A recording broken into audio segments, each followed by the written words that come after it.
우리에게 주시는 생명의 말씀은 누가복음 21장 1절로 4절까지입니다. 교독하도록 하겠습니다. 예수께서 눈을 들어 부자들이 헌금함에 헌금 넣는 것을 보시고 또 어떤 가난한 과부가 2렙돈 넣는 것을 보시고 이르시되 내가 참으로 너에게 말하노니 이 가난한 과부가 다른 모든 사람보다 많이 넣었도다. 저들은 그 풍족한 중에서 헌금을 넣었거니와 이 과부는 그 가난한 중에서 자기가 가지고 있는 생활비 전부를 넣었느니라 하시니라. 아멘. 인간은 살아가면서 끊임없는 계산을 하며 살게 됩니다. 이것이 내게 유익한가, 유익하지 않은가. 네. 인간만 그런 것이 아니고요. 동물들도 그런 걸 보게 돼요. 한 예를 든다면 도마뱀 같은 경우는요. 생명의 위기를 느끼잖아요. 그럼 어떻게 해요? 꼬리를 스스로 잘라버리고 주랭랑을 쳐버립니다. 왜? 그게 자기에게는 이익이 된다는 것이죠. 생명을 보존할 수 있다라는 거예요. 여러분, 우리가 이 세상 살아가면서 우리는요 2가지의 셈법을 가지고 살아갑니다. 하나는 하나님 나라의 셈법이에요. 또 하나는 세상의 셈법입니다. 세상 사람은 그저 세상의 셈법 가지고 내게 이익이 되느냐 안 되느냐 따지면 돼요.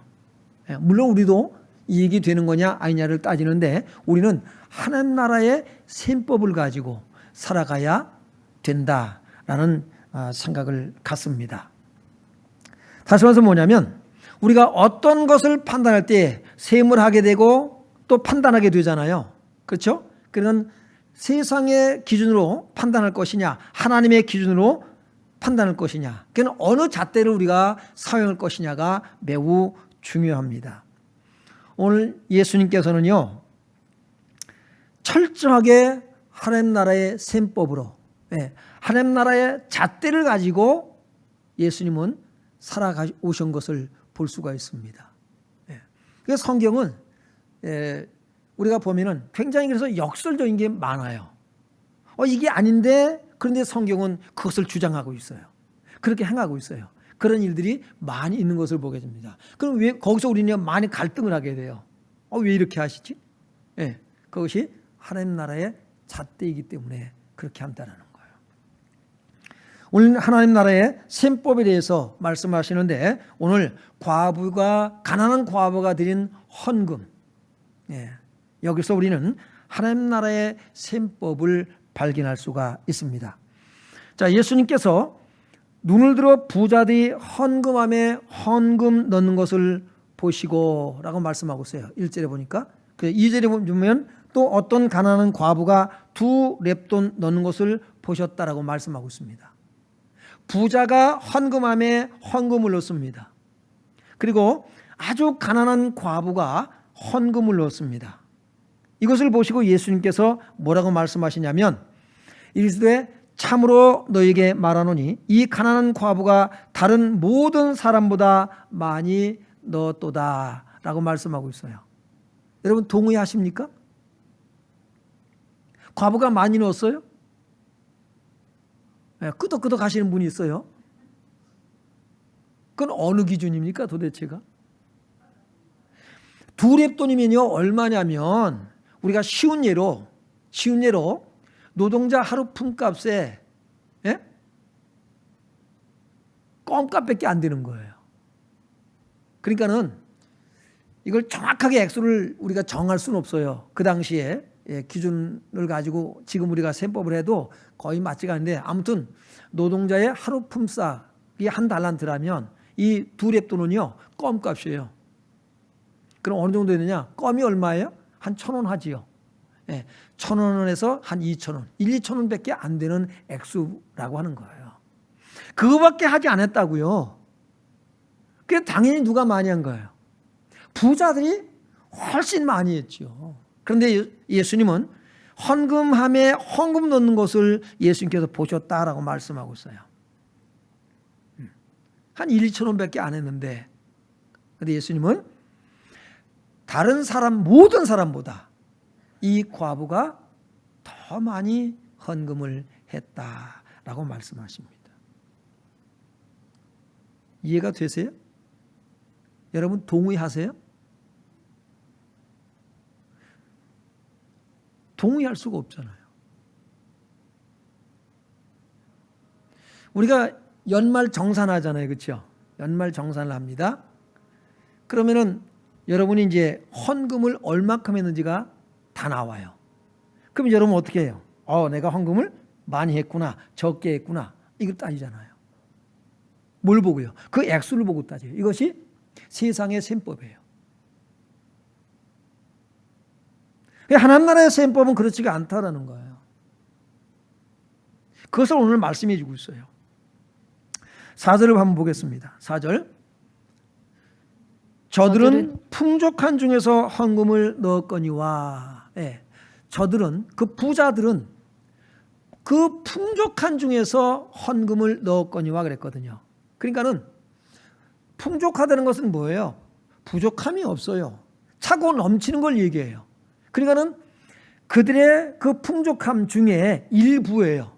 그 헌금 드려봐야 표시도 안 나요. 그런 가운데 드렸다는 거예요. 이건 쉽게 얘기하면 그들에게는 헌금이 어쩌면 껌값밖에 안 될지도 몰라요. 그러나 과부하고는 너무나도 비교가 되는 것이죠.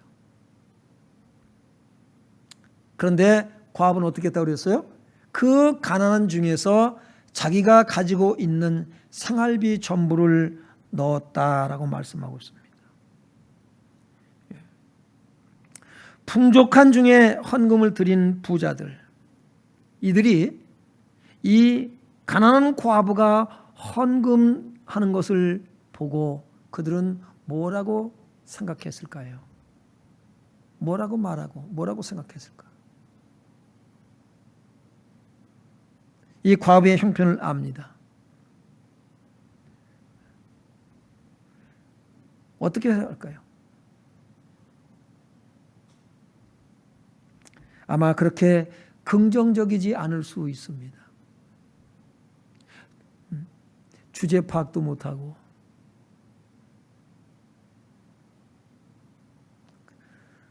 자기 생활비 전부를 드려? 어쩜 이렇게 생각할 수 있는 사람이 있어요. 그러나 그 안에 부자들이지만은 정말로 바른 믿음을 가진 사람이라면, 대단한 믿음의 사람이다, 이렇게 생각할 수도 있을 거예요. 저는 그렇게 생각해 봤어요. 예수님께서 이 가난한 과부가 생활비 전부를 갖다가 드릴 때에 예수님이 좀 말렸어야 되지 않을까? 어떻게 하려고 그러냐? 또 대책은 있느냐? 여러분, 생활비 하면 하루 생활비일까요? 우리 생활비 하면 보통 기간을 얼마로 잡아서 생활비라고 얘기를 해요?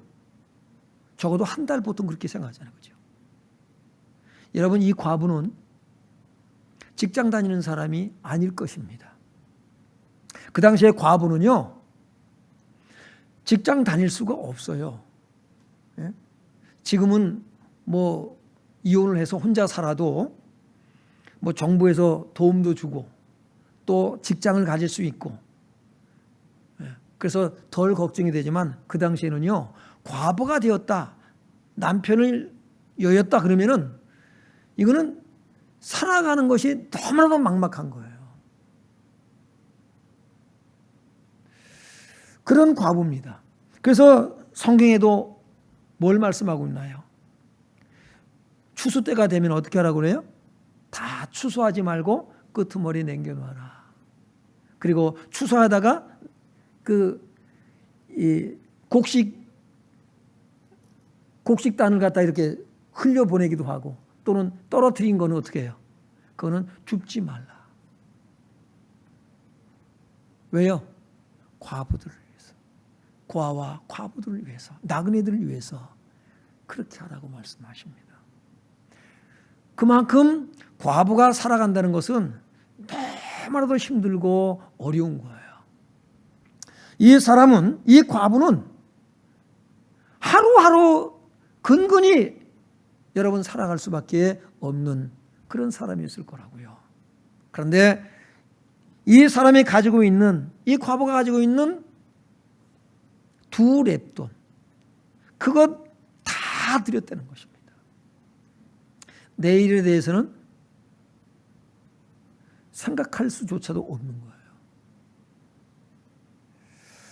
예수님께서 이 과부가 헌금함에 헌금 넣는 걸 보시고 하신 말씀이 이것이거든요. 다른 모든 사람들보다 더 많이 넣었다. 여러분, 이것이 하나님 나라의 셈법입니다.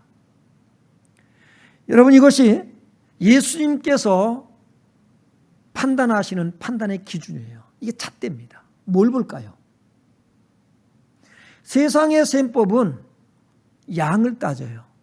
그렇죠? 양을 따집니다. 그러나 하나님 나라의 셈법은 뭘 따지나요? 질을 따져요. 그 마음 중심을 보신다는 거예요. 우리가 하나님 앞에 은혜를 구할 때는 어떻게 구하는지 아세요? 하나님, 다른 사람보다 내가 더 많이 하나님의 은혜와 복을 받기를 원합니다라고 기도합니다. 그래야 안 그래요? 더 많이 복을 받고 싶어요. 그러나 우리가 하나님 앞에 드릴 때는 어떻습니까? 세상의 잣대를 들이대려고 해요. 그래서 사람들이 인색해져요.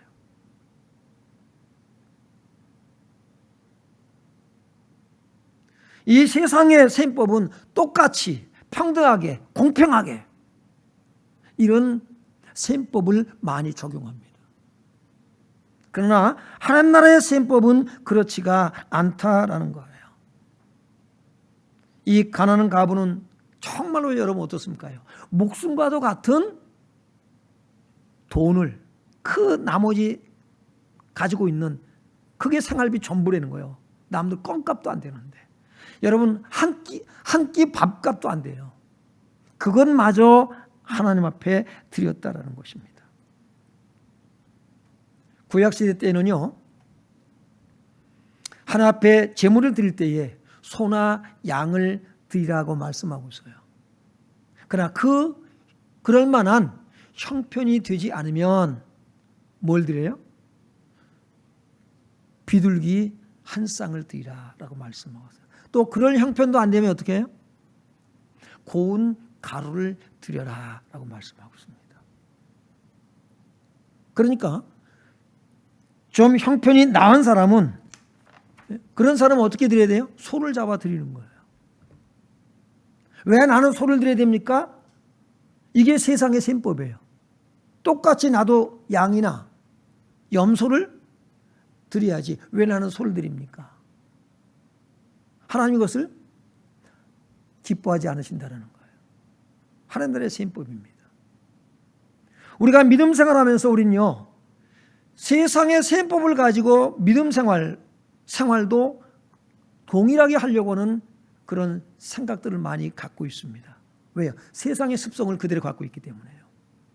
그러나 우리가 성경에서 보면 성경은 철저하게 하나님 나라의 셈법, 주님께서 우리에게 얼만큼 주셨느냐, 그거에 따라서 우리가 어떻게 내가 하나님 앞에 살아갈 것인가가 결론이 날 수 있어야 된다는 사실입니다. 여러분, 우리가 그래서 서문학 교회와 라오디게아 교회 두 교회를 비유로 한번 볼 수가 있는데요. 먼저 라오디게아 교회를 보면 요한계시록 3장 17절 한번 보겠습니다. 같이 한번 읽어요. 시작. 내가 말하기를 나는 부자라 부요하여 부족한 것이 없다 하나 내 공고한 것과 가련한 것과 가난한 것과 눈먼 것과 벌거벗은 것을 알지 못하는도다. 네. 네가 말하기를 나는 부자라 부유하여 부족한 것이 없다 하나 네 공고한 것과 가련한 것과 가난한 것과 눈먼 것과 벌거벗은 것을 알지 못하는도다. 예수님께서 라오디게아 교회를 판단하시는 판단의 기준입니다. 여러분, 부자라는 거예요. 맞습니다. 라오디게아 교회는 부자입니다. 대형 교회입니다. 재정이 넘쳐납니다. 여러분 개인도 마찬가지일 수 있어요. 부자다. 그런데 주님은 너는 가련한 것과 가난한 것과 곤고한 것, 이 눈먼 것, 벌거벗은 것을 알지 못한다는 거예요.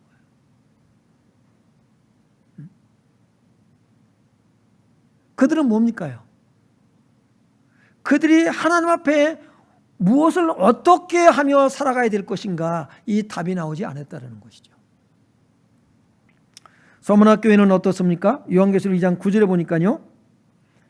내가 내 환난과 궁핍을 알거니와 실상은 내가 부요한 자니라.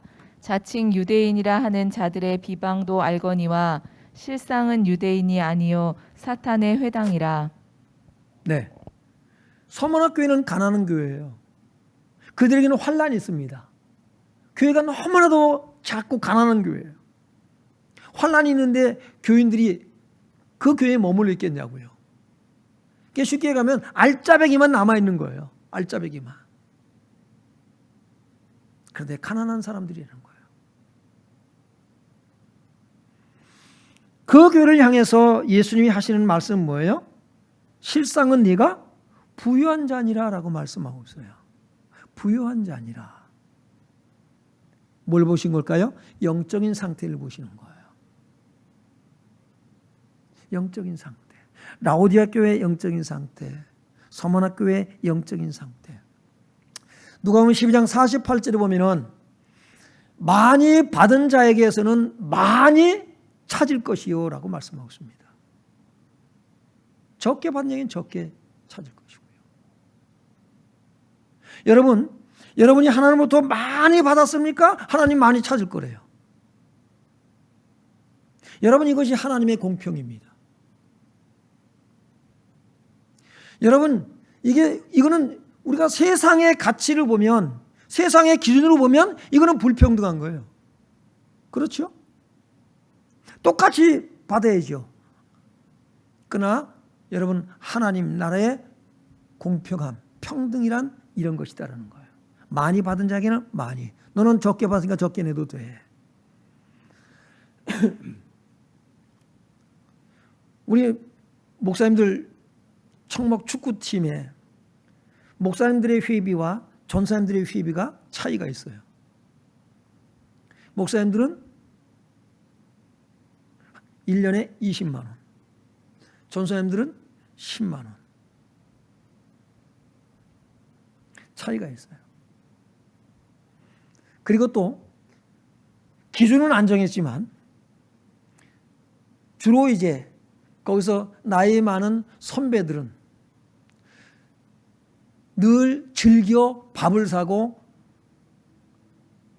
커피를 사야 합니다. 그것이 기준이에요. 의례 그렇게 하는 거예요. 이거는 세상도 그렇게 뭐 하는 경우도 없잖아요. 있지요. 그러나 우리가 중요한 것은 뭐냐면 왜 그렇게 하느냐라는 거예요. 왜 그렇게 하느냐. 그렇게 하면서 불평이 있다 없다? 없다. 불평이 없다. 기쁨으로 하는 거예요. 기쁨으로. 왜요? 하나님께서 많이 쓰라고 많이 주신 거예요. 너는 많이 써라. 더 큰 일들을 하라. 이것이 하나님 나라의 셈법이고 하나님 나라의 판단 기준인 것입니다. 그래서 예수님의 셈법과 이 세상의 셈법이 다른 거예요. 우리가 여기서 고민하고 갈등할 이유가 없는 거예요. 포도원 주인이 이제 농부들을 갖다가 불러들이잖아요. 이른 아침에 불러드립니다. 데나리온씩 약속을 합니다. 그게 마지막 1시간밖에 안 한 사람하고 똑같이 줘버려요. 근데 불평을 하잖아요. 우리 아침부터 와서 떼약볕에서 하루 종일 수고했는데 1시간밖에 안 한 사람은 하고 똑같이 줘? 그 불평을 합니다. 이게 세상에 셈법이 적용했기 때문에 그래요. 그런데 주인은 그렇게 하지 않았습니다. 너하고 어떻게 했어요? 한 달 데나리온을 약속하지 않았느냐? 똑같이.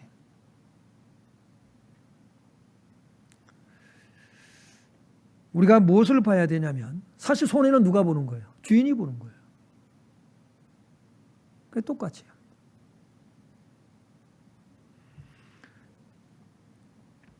우리는요, 하나님 나라의 셈법에 익숙해져야 돼요. 왜 그래야 될까요? 그게 굉장히 중요합니다.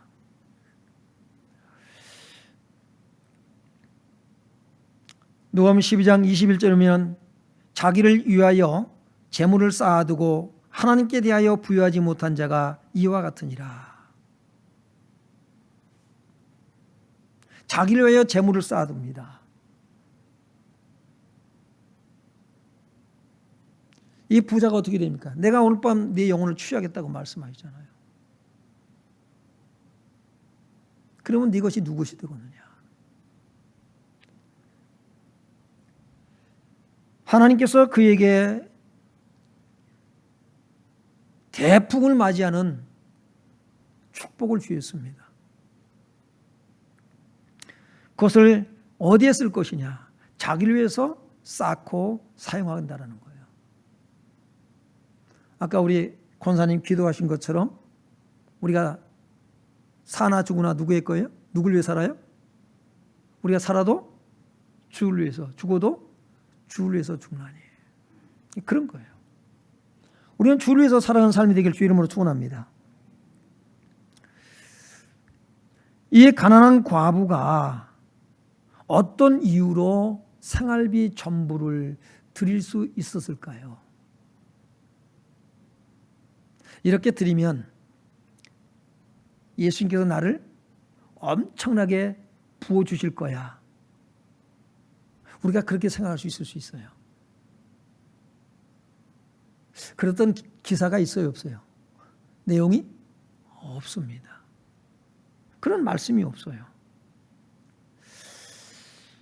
두 번째는 성경에 보면요, 과부 얘기가 참 구약 성경서부터 신약에 이르기까지 여러 명이 나오거든요. 근데 과부들이 한결같이 뭐냐면 그들은 정말로 큰 복을 받는 것을 보게 돼요. 뭐 사렙다 구약의 사렙다 과부를 비롯해서 참 복을 많이 받아요. 또 누가 있어요? 룻이 복을 받죠, 그죠? 신약에 와서도 과부들이 아기 예수님을 만나게 되고 참 복을 많이 받아요. 그래서 오늘 본문도 보면은 과부가 어떤 이유로 이렇게 생활비 전부를 드릴 수 있었을까? 이 과부는 그 이유에 대해서 나와 있지 않거든요. 그래서 혹시 이 과부가 누가복음 7장 11절로 17절에 나와 있는 나인성 과부가 아닌가 혼자 한번 생각해 봤어요.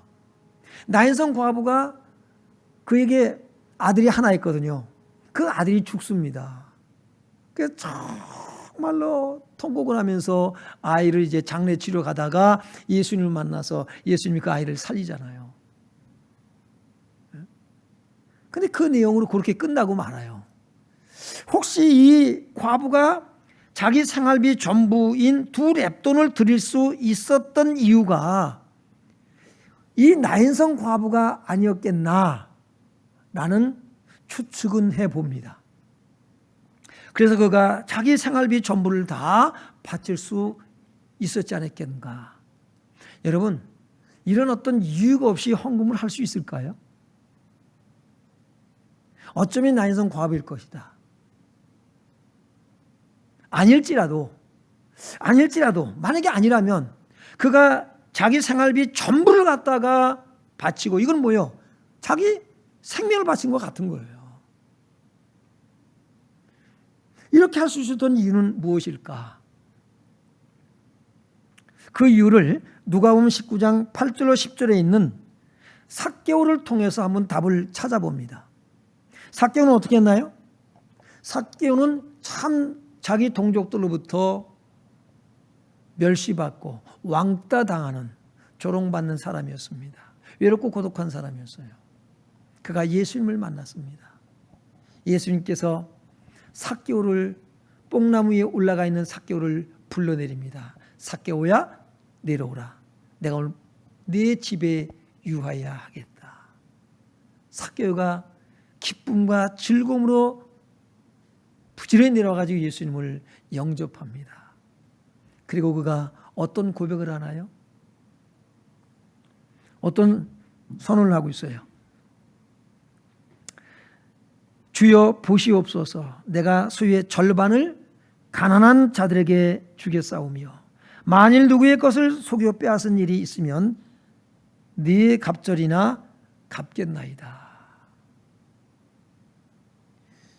예수님을 만난 기쁨, 예수님이 자기 이름을 불러 주었다라고 하는 기쁨. 여러분, 자기 이름을 불렀고 내가 내 집에 유하여야 되겠다. 그 누구도 삭개오 집에 가지 않습니다. 상대를 하지 않습니다. 자기를 알아주고 이름을 불러주고 자기를 자기 집에 유하하겠다고 하는 예수님. 예수님을 영접해서 예수님을 대접하는 그 기쁨, 그 감격을 가지고 그가 여러분이요 새 사람으로 변화될 뿐입니다. 여러분, 예수님을 만나면, 제대로 만나면, 예수님이 나를 알아주면 이렇게 사람이 바뀌어지는 거예요. 가진 것이 아까워요, 안 아까워요? 아깝지 않은 거예요. 이런 은혜가 임하길 바랍니다. 이런 역사 일어나길 바라요. 그러니까 뭐합니까요? 내 소유의 절반을 팔아서 가난한 자들에게 주겠사오며 그랬어요. 가난한 자들에게 주겠사오며. 남의 것을 내가 강제로 빼앗은 일이 있으면 내가 4배로 내가 갚겠나이다. 예수님이 그렇게 하라고 하셨나요? 그렇게 하라는 말씀도 안 하셨어요. 주님을 만난 기쁨이 이렇게 큰 거예요. 여러분, 오늘 본문에서 예수님께서 이 가난한 과부가 다른 사람보다 더 많이 드렸다. 그는 생활비 전부를 드렸다라고 말씀하실 때에 부자들에게는 여러분 예수님께서 기회를 주시는 거예요. 어떤 기회를 주실까요? 내가 할 일이 생겼다는 거야. 할 일을 깨달았다. 뭘까요? 이 과부가 굶어 죽지 않도록 어떻게 해야겠다? 내가 있는 것을 나눠줘야 되겠다.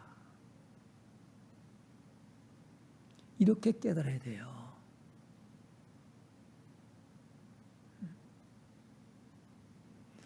그런데 주님의 이 음성을 은혜로 받아들이지 못하면, 깨닫지 못하면 어떻게 할까요? 예수님에 대한 반감을 갖게 됩니다. 별꼴 다 보겠네. 말도 안 되는 소리를 하고 있네. 아니, 우리가 지금 드린 게 얼만데 2랩돈 드린 걸 많이 드렸다라고?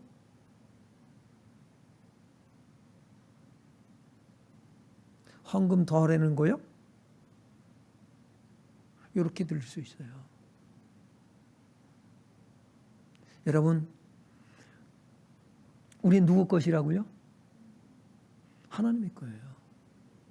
은도 내 것이요 금도 내 것이라고 말씀하십니다. 우린 주인이 아니에요. 전에 한번 말씀드렸잖아요. 우린요, 우리가 가진 것이 주인이 아니에요. 우린 청직이에요. 주님 나라 복음을 위해서 많이 쓰라고 많이 맡기셨다고요. 그런데 우리는요, 그걸 내 것으로 착각을 하고 살아가요. 그러니까 뭐 합니까요?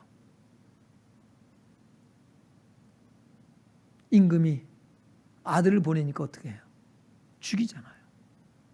그리고 자기가 그것을 내가 내 것으로 만들겠다.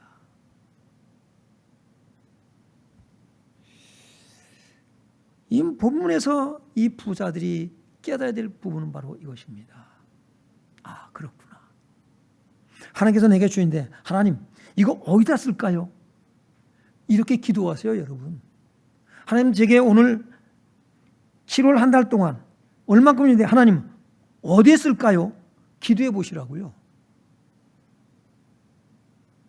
우리는 하나님 앞에 달라고는 구하는데 하나님 어디에 쓸까요? 라고 또 하나님 앞에 묻지는 않습니다.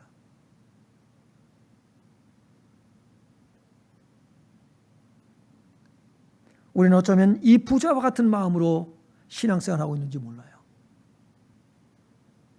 이 가난한 과부는 가지고 있는 것 다 드리는 것이 자기의 뭐예요? 행복하다라는 거예요. 우리가 때로는 어떤 잔치집에 있어서 그 사람한테 우리가 부조를 하잖아요. 그렇죠? 얼마나 하면 좋을까? 좀 야하게 해서 좀 더해 할 걸. 이럴 때가 있어요. 조금 더 할 걸. 내가 어려워도 좀 더 할 걸. 그게 그냥 마음에 걸려가지고요. 오래 지속되는 경우들이 있어요. 굉장히 미안한 마음. 그러면 다음에 밥이라도 한번 또 사줘야겠다. 또 부족하게 또 그러니까. 그런 경우들도 있어요. 오늘 이 과부는 주님의 은혜를 입은 사람이라는 거예요. 은혜를 입었어요. 어떤 은혜를 입었는지 알지는 못합니다. 근데 은혜를 입으면 달라지는 거예요. 사도행전 4장 32절로 35절을 보면 큰 무리가 은혜를 받아 그랬어요. 큰 무리가 은혜를 받아. 그 중에 가난한 사람이 없으니 저 앞질러 가서 제가 읽어드린 겁니다. 큰 은혜를 받았어요. 큰 무리가 은혜를 받아 그 중에 가난한 사람이 없으니 이는 밭과 집 있는 자는 팔아 그 판값을 가져다가 사도들의 발 앞에 두니 각 사람의 필요를 따라 나누어 줍니다. 은혜를 받으니까 어떻게 해요? 성도들이 은혜를 받으니까 그 중에 가난한 사람이 없대요. 어떻게 없을까요? 하나님께서 그 가난한 사람들에게 축복을 어떻게 주셨어요? 우리는 이 은혜를 어떻게 받냐면 또 어떻게 권면하냐면 나 참 가난한데 하나님 앞에 정말 매달려 기도하면서 그랬더니 하나님께서 내게 주셨어. 너도 그렇게 해봐. 이렇게 가르쳐 줍니다.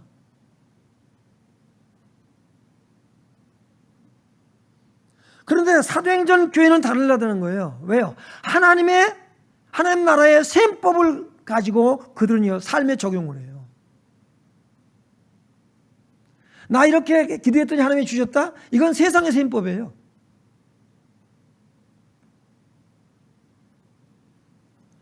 큰 무리가 은혜를 받아 그 중에 가난한 사람이 없으니 어떻게 했다고요? 이는 밭과 집 있는 자는 팔아 그 판값을 가져다가 사도들의 발 앞에 두니 각 사람의 필요를 따라 나누어 줍니다. 여러분 이것이 하나님의 나라예요. 여러분이 하나님 나라에 들어가기에 익숙한 사람이 되길 바랍니다. 하나님 나라 들어가서 삶이 익숙해져야 되는 거예요. 아니요. 여러분은 이미 하나님 나라 안에 있어요. 왜요? 하나님 나라는 여기 있다 저기 있다는 것이 아니라 어디 있다고 그랬어요? 너희 가운데 있느니라. 그렇다면 우리는요 하나님 나라의 셈법을 가지고 살아가야 되는 거예요. 이해가 되십니까? 그런데 우리는요 세상의 셈법을 가지고 이걸 가지고 하나님 나라에 적용을 해보려고 그래요. 그러니까 여기서 자꾸 갈등이 생기는 거예요. 안 되는 거예요.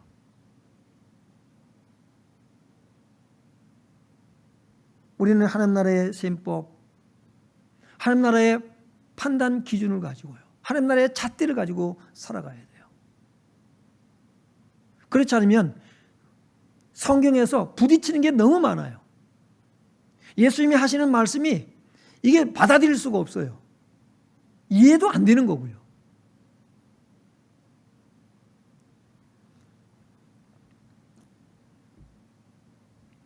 은혜가 임하니까 자원하는 마음들이 생기는 거예요. 자원하는 마음들이 아깝지가 않은 거예요. 교회는 그렇게 세워져 가는 거예요. 하나님 나라는 그렇게 세워져 가는 거예요. 그래서 마태복음 13장 44절에 보면 천국은 마치 밭에 감추인 보화와 같으니 사람의 일을 발견한 후 숨겨두고 기뻐하며 돌아가서 자기의 소유를 다 팔아 그 밭을 사느니라. 여러분, 천국의 가치, 이 천국은 그래서 밭에 감추인 보화와 같다. 이 비유를 들어서 말씀하시는 거예요. 자기 소유를 다 팔아 그 천국을 삽니다. 여러분, 천국을 그렇게 사야 된다고 말씀하세요. 그러면 그렇게 사는 행위가 뭡니까? 바로 이 과부와 같은 행위, 바로 사도행전 교회와 같은 성도들의 행위인 거예요. 이해가 되십니까? 이렇게 살아가는 거예요.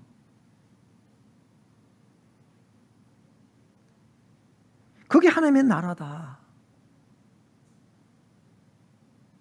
우리가 하나님 나라를 이와 같이 살고 있으면서도 불구하고 이걸 느끼지 못하는 사람, 또 하나님 나라가 어떤 것인지 모르기 때문에 현재 하나님 나라의 삶, 천국을 살지 못하는 사람도 있을 수 있어요. 이제 우리가 이것이 정리가 되었다면, 그럼 내가 이제 천국의 삶을 어떻게 살아야 할 것인가 답이 나온 거예요. 이렇게 살아갈 수 있기 바랍니다. 예. 고린도후서 8장 1절 5절을 보면 한번 같이 읽어봅니다. 시작. 형제들아, 하나님께서 마대교냐 교회들에게 주신 은혜를 우리가 너희에게 알리노니 환난의 많은 시련 가운데서 그들의 넘치는 기쁨과 극심한 가난이 그들의 풍성한 연보를 넘치도록 하게 하였느니라. 내가 증언하노니 그들이 힘대로 할 뿐 아니라 힘에 지나도록 자원하여 이 은혜와 성도 섬기는 일에 참여하여 대하여 우리에게 간절히 구하니. 네, 거기까지 한번 봅시다요. 마게도냐 교회에 주신 은혜를 우리가 너에게 알리노니라고 말씀하고 있어요. 마게도냐 교회들에게 주신 은혜. 마게도냐 교회들에게 주신 은혜, 어떤 은혜를 주셨을까? 그들로 하여금 부자가 되게 하셨다? 그런 은혜? 여러분, 은혜가 뭡니까? 우리는 뭔가를 하나님부터 자꾸 뭔가를 받아가지고 그것만이 은혜라고 생각하게 된다고요. 그리고 그걸 우리는 자랑해요. 하나님이 내게 은혜를 주셨다고, 복을 주셨다고요. 마게도냐 교회들에게 주신 하나님의 은혜가 어떤 것이냐? 그것을 너에게 알린다라고 말씀하고 있습니다. 환난의 많은 시련 가운데서라고 말씀하고 있어요. 환난의 많은 시련 가운데, 축복의 많은 넘치는 축복, 기쁨의 축복, 물질의 축복, 이것이 많은 가운데서라고 말씀하지 않습니다. 환난의 많은 시련 가운데서 그들의 넘치는 기쁨과, 환난이 있어요. 어려움이 있습니다. 그런데 그들에게는 은혜가 넘쳤다고 말씀하고 있어요.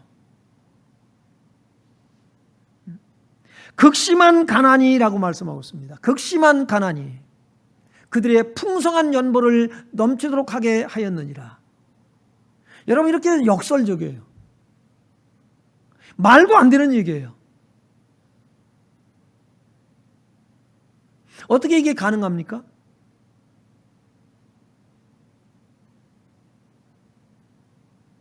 여러분, 이게 은혜라는 거예요. 많은 것을, 여러분이 구하는 것을 잔뜩 받아가지고 눈에 물질적인 것이잖아요. 이거를 잔뜩 쌓아놓고 하나님의 은혜라고 고백하는 것이 아니라, 비록 하나님이 그건 주시지 않았어요. 그런데 영적인 은혜, 내가 하나님의 자녀가 되고 내가 구원받아 내 이름이 하늘나라 생명책에 기록된 것으로, 그것 가지고 기쁘고 감사한 거예요. 그 은혜가 많은 환난, 환난의 많은 시련, 그리고 극한 가난, 그 극심한 가난이라고 말씀하고 있어요. 그냥 가난이 아니에요. 극심한 가난. 그런 가운데서도 그들의 풍성한 연부를 넘치도록 하게 하였느니라. 그 헌금이 어디를 위해서요? 다른 교회, 어려운 교회, 저 예루살렘 교회, 뭐 이런데 어려움을 겪고 있는 교회, 어려움을 겪고 있는 성도들,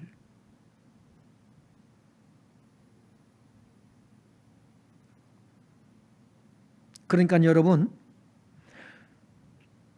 도울 수 없는 사람은 하나도 없는 거예요. 누구나 다 도울 수가 있는 거죠. 여러분, 있어서 더 많이 헌금을 하고 없어서 못하는 것이 아니다라고 말씀해 주고 있습니다.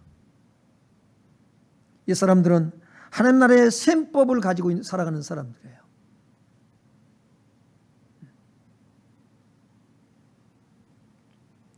여러분, 이것이 교회인 거예요.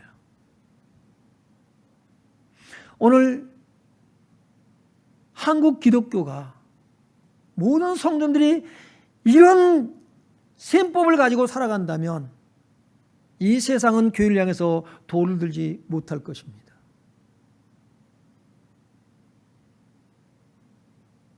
왜요? 세상은 감히 상상도 못할 일들을 하는 거예요. 이것이 여러분 우리에게 주신 하나님의 능력인 줄로 믿습니다. 이런 은혜가 우리에게 이미 와 있는 거예요. 우리가 깨닫지를 못하기 때문에, 이것을 삶에 적용하지 못해서 그렇지요. 왜요? 여러분 죽은 자가 살아나면 그렇게 하겠습니까? 여러분이 그런 기적이 일어난 사람들이에요, 다. 왜요? 에베소 2장 1절을 보세요. 그는 허물과 죄로 죽었던 너희를 뭐했다고요? 살리셨도다. 왜 우리는 육신이 죽은 사람 살아나는 것만 가지고 기적이고 놀랄 일이고, 예? 거기에 감격하고 난립니까? 허물과 죄로 죽었던 너희를 살리셨도다. 여러분, 영이 살아나는 게 더 중요한 줄로 믿습니다. 왜 이것은 기적이라고 생각하지 않냐고요. 내가 구원받아, 내가 허물과 죄로 죽었던 난데 예수님이 나를 살리셨어. 예? 여러분, 이게 기적인 줄로 믿습니다. 그렇다면 우리도 이 과부처럼 살아가는 것이 너무나도 당연한 거 아닙니까? 가치관의 변화가 일어나길 바랍니다. 셈법이 바뀌어지길 바랍니다. 이제는 세상의 셈법이 아니에요. 하나님 나라의 셈법을 가지고 살아가는 거예요. 이제 결론적인 말씀을 드립니다. 천국은 어떻게 세워져 가느냐? 하나님 나라의 셈법으로 사는 사람들에 의해서 하나님 나라는 세워져 간다. 교회는 하나님 나라의 셈법을 가지고 살아가는 사람들에 의해서 교회는 세워져 가는 거예요. 믿기 바랍니다. 예. 예수님께서 이 과부를 칭찬하신 이유가 여기에 있습니다. 이 과부는 하나님 나라의 셈법을 자기 삶에 적용했어요. 내일 일은 내일이 염려할 것이요. 그렇죠. 오늘 하루를 하나님 나라의 셈법으로 살아갔다라는 것입니다. 저와 여러분이 그렇게 살아갈 수 있기를 주의 이름으로 축원합니다. 여러분에 의해서 교회가 세워지고 하나님 나라가 세워지는 역사가 있어진 줄로 믿습니다.